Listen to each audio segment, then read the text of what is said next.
Welcome, movie fans, to another podcast episode of Bent Cinema with Nathan Box. Our special movie correspondent on Left of Straight Podcasts shares his thoughts and movie reviews, actor profiles, and best of or worst of lists for all things cinema. Nathan knows his stuff, so grab some popcorn and get ready to go to the movies, right here on Bent Cinema. Alrighty, guys, we are back with another episode of Bent Cinema right here on Left of Straight Podcast. As always, with our very special correspondent, Mr. Nathan Box is back. If you saw the first episode of the month, we talked about the great film Close to You. Nathan gave 3 out of 5 stars, starring Elliot Page in the first film since he transitioned. It was a great thing. If you missed that, go ahead and check out the link below here. We talked all about that last time. And Nathan, welcome back to Left of Straight Podcast. You ready for another go-round here? Always. All right. Well, this was a screener that was sent to us called Running on Empty.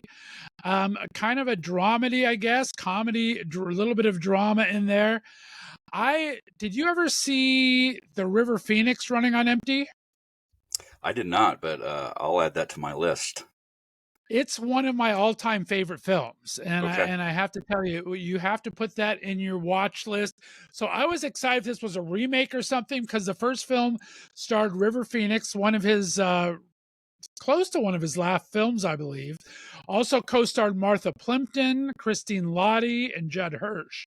The cast was just amazing. So Running on Empty, one of my favorite films of all time. But let's talk about Running on Empty, the comedy. What did we think here, my friend?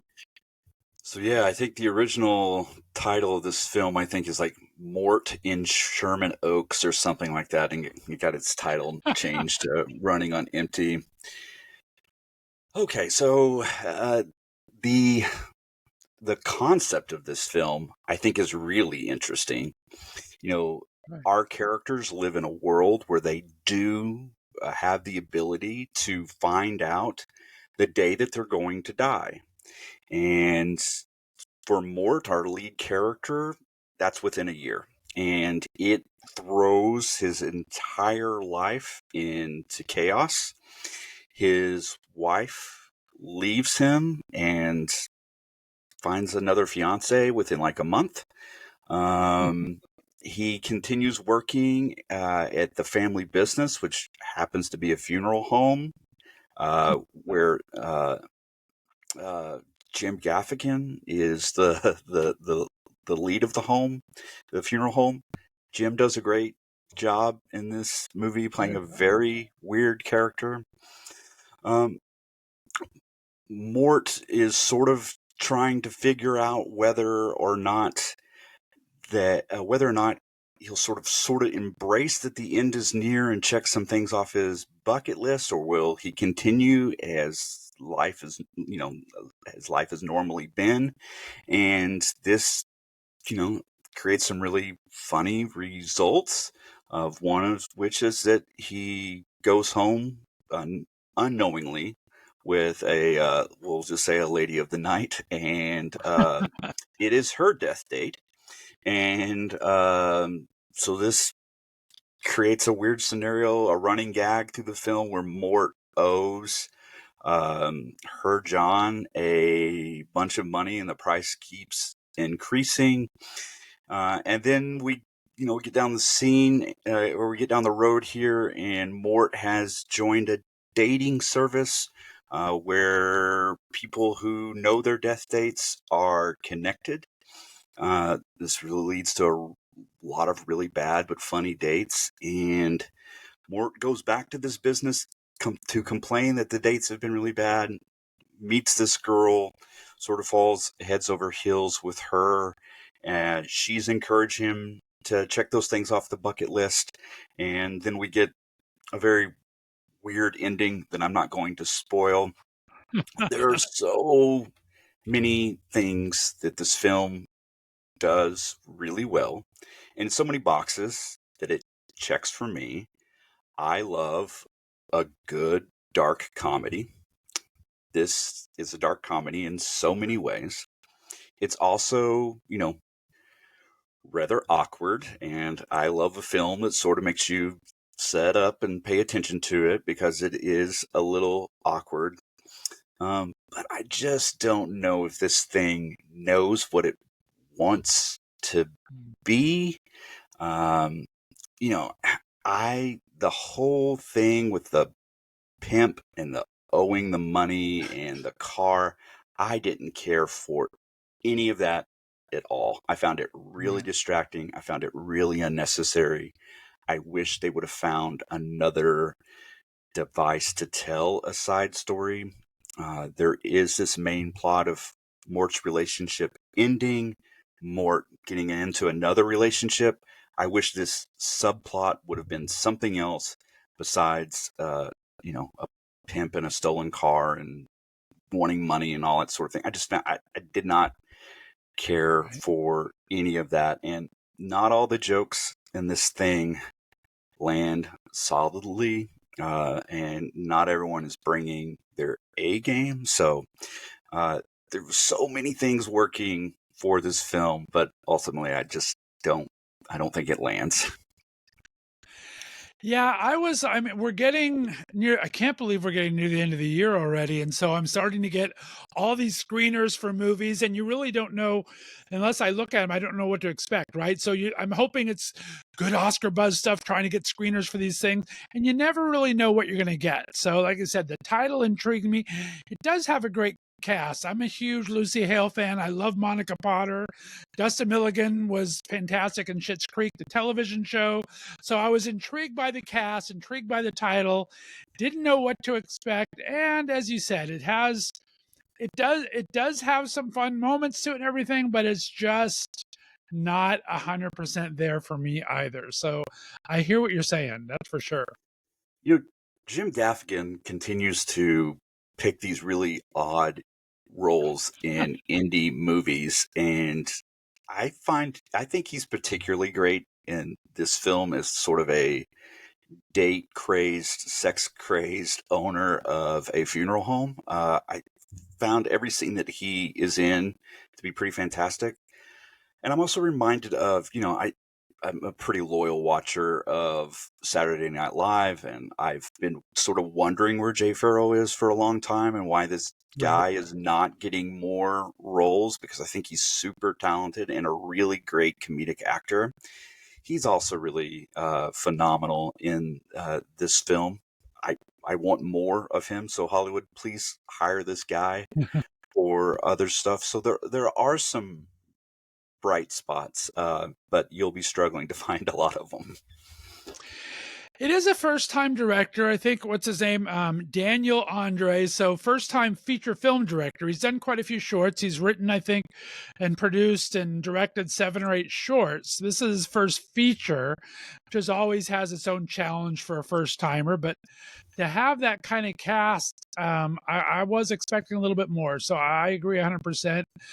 Jim Gaffigan is just, I love it. He actually played locally and saw him in person, and just he's always had great delivery in his specials, but in person it's even better with his timing and everything. And I think he does so well in this as well. But yeah, definitely did not hit on all cylinders for me, but there was some individual bright spots here and there. I agree 100% on that. Yeah, and I want to always caution. I understand that making a movie is incredibly hard. It is a team sport with hundreds of people all playing individual parts to make a thing happen. So, don't I don't give bad recommendations lightly. I never want to hurt anyone's feelings. That's just sort of how I flow through this world. So, if you had anything to do with this movie, I want you to hear me. There are so many good things about this film, and I believe the director has a very bright future ahead of him. I can't wait to see sort of what's next. Take the elements of this film that work really well, sort of adopt them in a little more solid script. I think the journey will be pretty amazing. So, yeah, lots of things to love. lots of things that sort of I could have done without. So No, very well said. And I think that's probably a lesson to learn too. I don't necessarily know if first time directors should direct their own work that they wrote because they're so close to it, right? And I think you need to have a little bit of kind of learning and having that writer to bounce off of, that it might have different ideas in your own. But when it's all you, both writing and directing for your first feature, that's a very, very risky proposition. It works well sometimes, but definitely I think it's kind of a risk. So that all being said, we're always looking for Nate stars. What kind of stars are we giving Running on Empty? I'm giving Running on Empty 2 out of 5 stars. 2 out of 5 is still not the worst. It's not No. bad, but it has places to go there. And we talked about some of your standout performances in Jay Pharoah and Jim Gaffigan. Any standout scene that kind of you really enjoyed that you thought was either well written or well directed? I think some of the interactions with the ex-wife are really funny.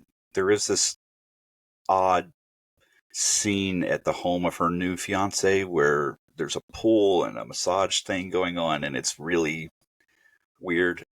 Again, a scene I didn't really like. But also the scenes with his this girl that he meets toward as he's nearing his death date, they're really sweet and charming, and they sort of reminded me of 500 Days of Summer and that sort of boy meets girl thing. And that we know where this is headed.